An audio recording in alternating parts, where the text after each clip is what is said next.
Hey, what's going on, everybody? I'm Noah from PhoneDog.com. Smile, you're on TV. Well, not really. But I just want to say thanks to the folks at Samsung for lending me this handy-dandy full HD camcorder. See, it says right there, full HD, 1080p. So we can experiment with doing some PhoneDog videos in HD. So let us know what you think in the comments. HD, is it worth it? Does it matter? Do you care? Let us know. All right, let's get on to the dogfight.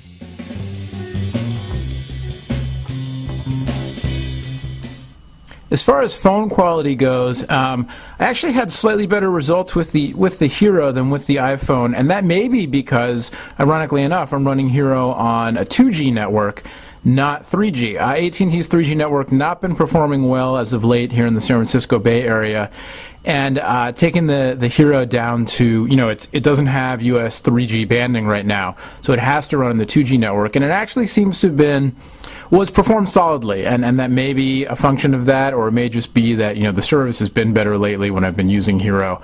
I don't know, but at any rate, slight nod to Hero in terms of actual phone quality. We'll look quickly at the music player. This is an area where the iPhone excels for sure. And what's kind of nice about Hero is that HTC added a music player widget you can leave running on your home screen. So I'll go back to it, and I can click, on the home screen. I control basic controls, play, skip track, etc. Yeah, I know. I heard the song on the radio and I kind of liked it, and I downloaded the album, and now I don't like it so much. So there you go. But then you can click on the widget and go through to your main music app. So here's what it looks like. Pretty similar, album art and a scrubbable bar, so you can drag through to different positions. The new iPhone has high-speed scrubbing, and you can do fine scrubbing and fast scrubbing now, which is more useful for listening to voice recordings, podcasts, that kind of stuff. Similar functionality in terms of going through and searching by artists. The HTC adds these little icons, which is kind of cool. You can do playlists. You can go through all songs. So very similar.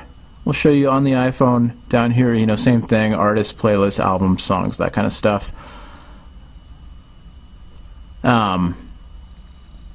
Obviously, the iPhone comes with integration with the Apple iTunes Store right out of the gate.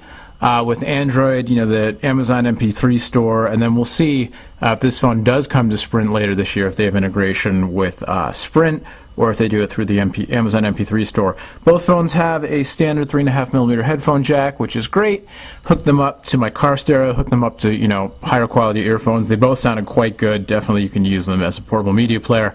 iPhone has the advantage with the built-in flash memory storage, which not only do you get more storage out of the box, but also it's a little bit faster to access because it's internal flash memory and not a card, which you'll only notice if you really load up the memory with lots of media, video files, and photos in particular.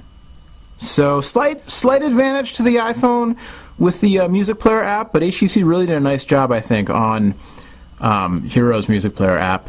And so here's a quick look at the Mail app. On the right here on Hero, this is the Mail widget, the HTC Mail widget that's on one of my home screens here. And on the left, I've drilled into Apple's Mail app, and this is actually the same email showing up in the full Mail view on the iPhone as opposed to just the widget view on Hero. So the widget view on Hero on the home screen, kind of similar to TouchFlow 3G, on HTC's Windows mobile phones. It lets you look at an email, kind of scan through your emails from the home screen, and then you can tap and you can click through to actually get to the full email, which shows up in HTML format, and also to get your inbox and all that kind of stuff. So we'll go to the inbox here, and so I'll show you the same email on both devices.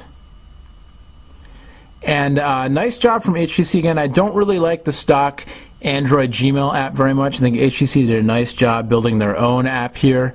Easier to use for me, a little more functional. I just like the UI better. And the Hero is now multi-touch. So I've got an HTML email, and I can pinch and zoom in, and I can scroll around, do all that business, and I can view it in widescreen mode as well.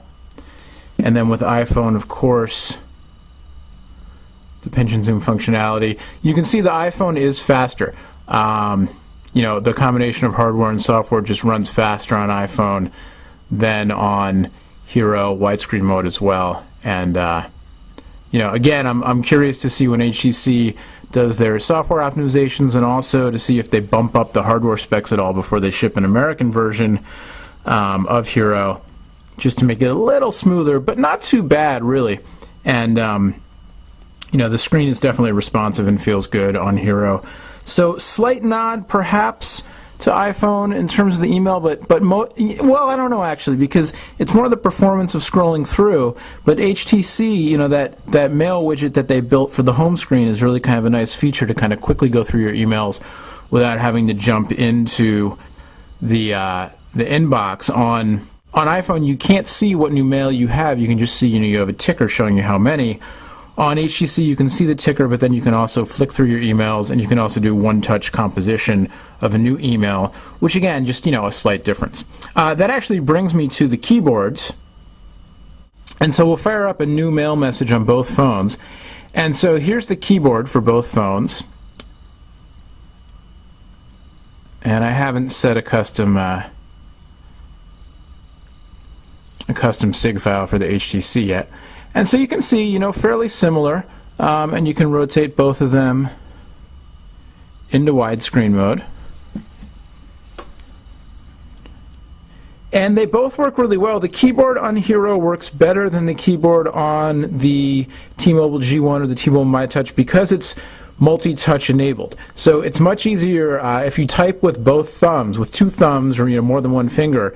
You can type faster, more accurately, I find, or I can, I should say. I've been able to on the Hero than I have on any other Android phone because it's multi-touch enabled. Pretty similar at first glance, the two phones, the offset key layout, kind of standard layout. The space bar is a little bigger on iPhone.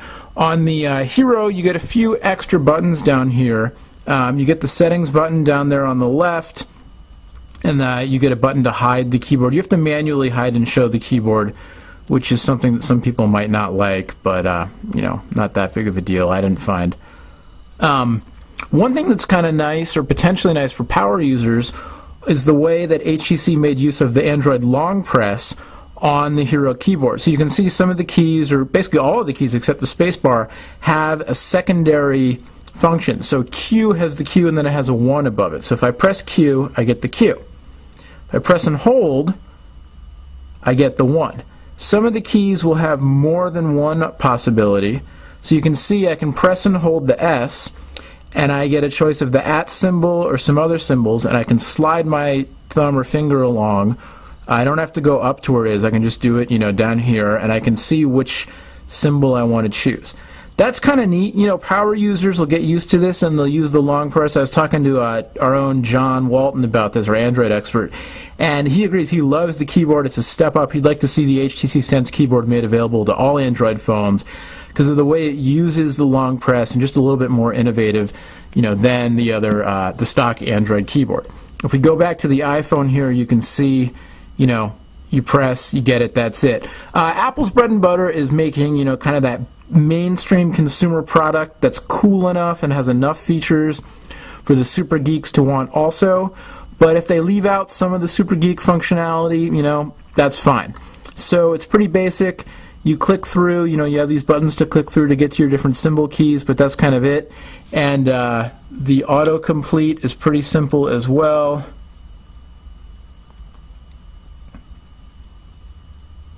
You type something wrong, and if it finds a match, it'll show it to you, and you either hit space to accept it, or you hit the X to keep the word the way that you had it spelled. Whereas on Hero, and Android is like this in general, Hero just a little tiny bit different, and again, I like the way that HTC does it a little bit better. As you're typing, you get options for, you know, different words you can choose from. And again, this is kind of a power user thing, where if you know you're really a power user and you can be typing, and if your eye-hand coordination is fast enough, you know, you can choose the words ahead of time. And but for me, the thing I really liked is that if I type a word incorrectly, so I'll type the word brown incorrectly, I get a choice. And I didn't actually, it's suggesting broom for me because that's the closest match.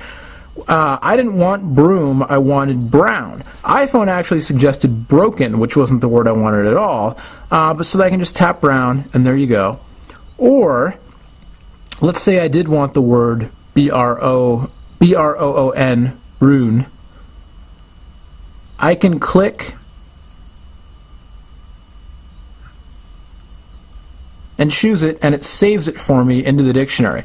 So it's easy to access the custom dictionary to add your own words, which is something that on the iPhone you actually have to trick it by adding your own words. If I wanted Brune in my iPhone's dictionary, I would have to trick the iPhone by adding it into